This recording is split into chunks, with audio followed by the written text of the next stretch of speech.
UP board class 12 के प्यारे विद्यार्थियों, स्वागत है आप सभी का शिवम लेक्चरर में। समाजशास्त्र का पेपर है जो कि 8 मार्च 2025 के लिए सबसे ज़्यादा इम्पोर्टेंट है। तो आप लोग वीडियो को लास्ट तक देखिएगा।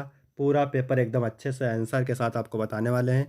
समय 3 घंटे 15 मिनट होता है और पूर्णांक होता है 100 का। यहाँ पर थोड़ा सा निर्देश देख लेते हैं। प्रारंभ के 15 मिनट परीक्षार्थियों को प्रश्न पत्र पढ़ने के लिए निर्धारित हैं। सभी प्रश्न अनिवार्य हैं। प्रत्येक प्रश्न के लिए निर्धारित अंक उसके सामने दिए गए हैं। प्रश्न संख्या 1 से 10 तक बहुविकल्पीय प्रश्न है। प्रश्न संख्या 11 से 20 तक अति लघु उत्तरीय प्रश्न है, जिनका प्रत्येक उत्तर लगभग 25 शब्दों में देना है। प्रश्न संख्या 21 से 26 तक लघु उत्तरीय प्रश्न है, जिनका प्रत्येक उत्तर लगभग 50 शब्दों में देना है। प्रश्न संख्या 27 से 29 तक दीर्घ उत्तरीय प्रश्न है, जिनका प्रत्येक उत्तर लगभग 150 शब्दों में देना है। तो सभी लोग वीडियो को कर देंगे लाइक, चैनल पर नए होंगे चैनल को सब्सक्राइब कर देंगे, वीडियो को शेयर कर देंगे। चलिए शुरू करते हैं। सबसे पहले बहुविकल्पीय प्रश्न। इसमें मेरे प्यारे बच्चों प्रश्न नंबर 1 है, निम्न में से कौन धर्म का स्वरूप नहीं है? वर्ण धर्म, आश्रम धर्म, कुल धर्म या पर धर्म? तो जो पर धर्म होता है वो धर्म का स्वरूप नहीं है। ठीक है, वर्ण धर्म है, आश्रम धर्म है और कुल धर्म है। ठीक है मेरे प्यारे बच्चों। इसके बाद में है दूसरा क्वेश्चन। क्या कह रहा है, भारत की पहली जनगणना किस सन में हुई थी? तो 1862, 1872, 1882, 1892 में। तो भारत की जो पहली जनगणना हुई थी वो 1872 में हुई थी। बी ऑप्शन करेक्ट हो जाएगा। इसके बाद प्रश्न नंबर 3 है, निम्नलिखित में से कौन सा राष्ट्रीय एकीकरण के लिए उत्तरदायी है? संप्रदायवाद, क्षेत्रवाद, राष्ट्रवाद या जातिवाद? तो राष्ट्रवाद सही हो जाएगा। जो राष्ट्रवाद है राष्ट्रीय एकीकरण के लिए उत्तरदायी है। मेरे प्यारे बच्चों, अगर आपको इसका पीडीएफ चाहिए तो डिस्क्रिप्शन में टेलीग्राम की लिंक मिल जाए, वहाँ से आप टेलीग्राम ज्वाइन कर लेंगे, आपको पीडीएफ मिल जाएगा। फिर है, भारत में हरित क्रांति किस दशक में लागू किया गया था? 1960 से 1970, 1970 से 1980, 1980 से 1990, 1990 से 2000। तो 1960 से 1970 के दशक में भारत में हरित क्रांति लागू हुई थी। ठीक है। इसके बाद मेरे प्यारे बच्चों 5 नंबर है, पश्चिमीकरण की अवधारणा किसने दी है? D N. Majumdar, R K. Mukherjee, Sorokin, M N. Srinivas. जो पश्चिमीकरण है इसकी अवधारणा दी है मेरे प्यारे बच्चों एम.एस. श्रीनिवास ने। डी ऑप्शन करेक्ट हो जाएगा। इसके बाद 6 नंबर है, दहेज निरोधक अधिनियम कब पारित हुआ? 1955, 1956, 1961, 1984। तो जो दहेज निरोधक अधिनियम है वो 1961 में पारित हुआ। इसके बाद 7वां नंबर है, संविधान का कौन सा संशोधन पंचायती राज व्यवस्था से संबंधित है? 73वां, 72वां, 74वां, 71वां? तो यहाँ पर से हो जाएगा 73वां। संविधान का 73वां संशोधन पंचायती राज व्यवस्था से संबंधित है। फिर 8 नंबर है, an essay. On the principle of population पुस्तक के लेखक हैं? तो मेरे प्यारे बच्चों माल्थस सही हो जाएगा। An essay. On the principle of population पुस्तक के लेखक है माल्थस।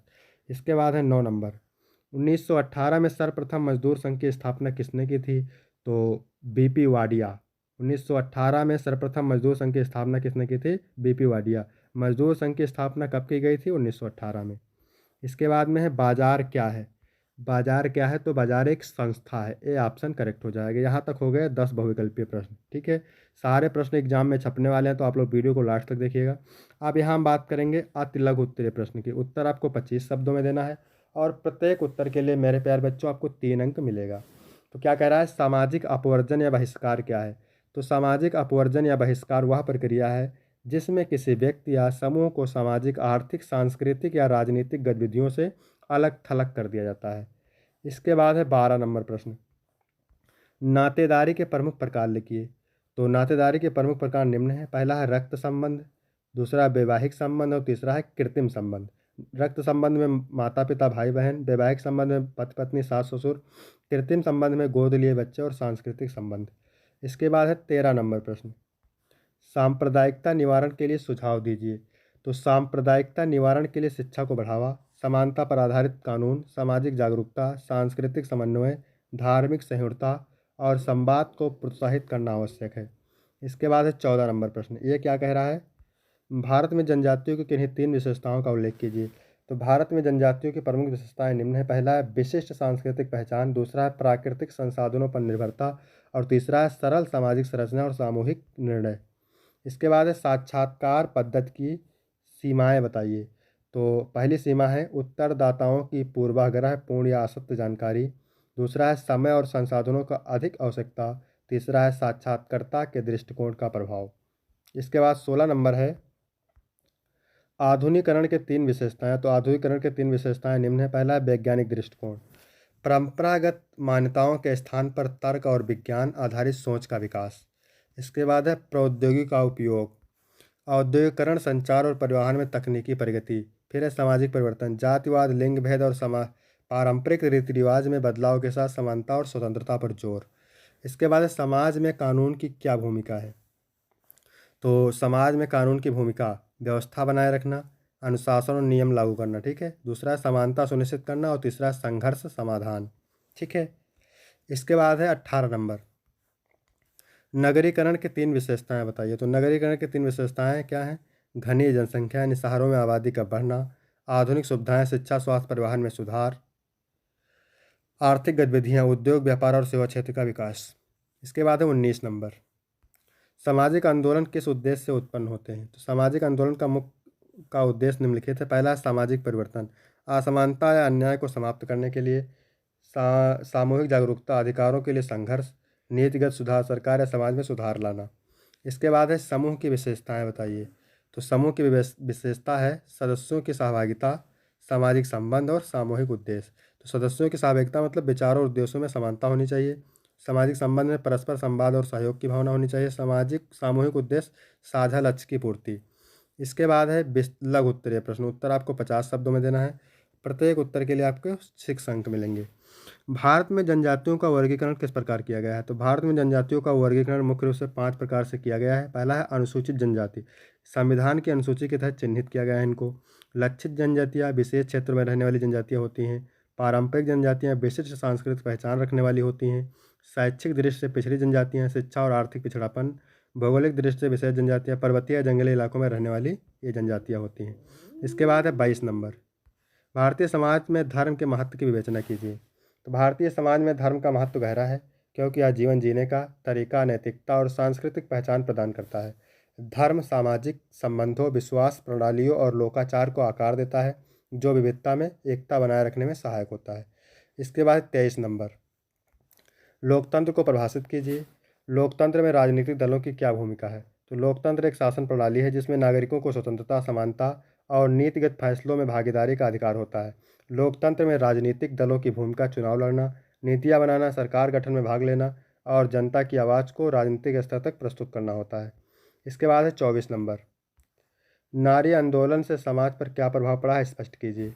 तो नारी आंदोलन से समाज पर सकारात्मक प्रभाव पड़ा है, जैसे महिलाओं को अधिकारों की समानता, शिक्षा, रोजगार और राजनीतिक भागीदारी का अवसर मिला है। यह आंदोलन समाज में लैंगिक भेदभाव को कम करने, घरेलू हिंसा के खिलाफ जागरूकता फैलाने और महिलाओं की स्थिति को सुधारने में महत्वपूर्ण भूमिका निभाता है। इसके बाद है 25 नंबर, उदारीकरण ने रोजगार के प्रतिमानों को किस प्रकार प्रभावित किया। तो उदारीकरण ने रोजगार के प्रतिमानों को आधुनिक तकनीकी, वैश्विक प्रतिस्पर्धा और सेवा क्षेत्र के विस्तार के माध्यम से प्रभावित किया है। यह नई नौकरियों के अवसर प्रदान करता है, लेकिन साथ ही अस्थायी, गैर अस्थायी रोजगार और कौशल की मांग को भी बढ़ाता है। इसके बाद है 26 नंबर, भूमिहीन कृषि मजदूरों के हितों की रक्षा करने के लिए सरकार ने कौन से उपाय किए हैं। तो भूमिहीन कृषि मजदूरों के हितों की रक्षा के लिए सरकार ने निम्नलिखित उपाय किए हैं। पहला उपाय है महात्मा गांधी राष्ट्रीय ग्रामीण गारंटी अधिनियम। इस अधिनियम के तहत उन्हें 100 दिनों की गारंटीकृत मजदूरी रोजगार प्रदान किया जाता है। भूमि सुधार कार्यक्रम, भूमिहीनों को पट्टे पर भूमि देने और बटाईदारी के अधिकार सुनिश्चित करने के उपाय किए गए हैं। सामाजिक सुरक्षा योजनाएं, प्रधानमंत्री श्रम योगी मानधन योजना, पेंशन योजनाएं और बीमा योजनाएं लागू की गई हैं। इसके बाद है कौशल कार्यक्रम, कृषि मजदूरों को वैकल्पिक आजीविका के लिए प्रशिक्षण और कौशल विकास कार्यक्रम प्रदान किए जाते हैं। इसके बाद है विस्तृत उत्तरीय प्रश्न। ठीक है। उत्तर आपको 150 शब्दों में देना है। प्रत्येक उत्तर के लिए 8 अंक आपको मिलेंगे। 27 नंबर है सांस्कृतिक समुदाय से आप क्या समझते हैं, अपना मत दें। अथवा कृषक सामाजिक संरचना की व्याख्या कीजिए। इस पर वैश्वीकरण के पड़ने वाले प्रभाव का मूल्यांकन कीजिए। इसके बाद है भारत में अन्य पिछड़ी जातियों की प्रमुख समस्याओं की विवेचना कीजिए। फिर अथवा करके दिया है सामाजिक सुधार आंदोलन पर एक निबंध लिखिए। फिर है 29 नंबर, सामाजिक परिवर्तन में भारतीय संविधान की भूमिका का विवेचना कीजिए। फिर अथवा करके दिया हुआ है अथवा करके 2 पूछता है, आपको 1 करना रहता है। तो अथवा करके दिया है भारतीय समाज पर जनसंचार माध्यमों के प्रभाव का मूल्यांकन कीजिए। तो मेरे प्यारे बच्चों, यहाँ तक वीडियो कंप्लीट हुआ।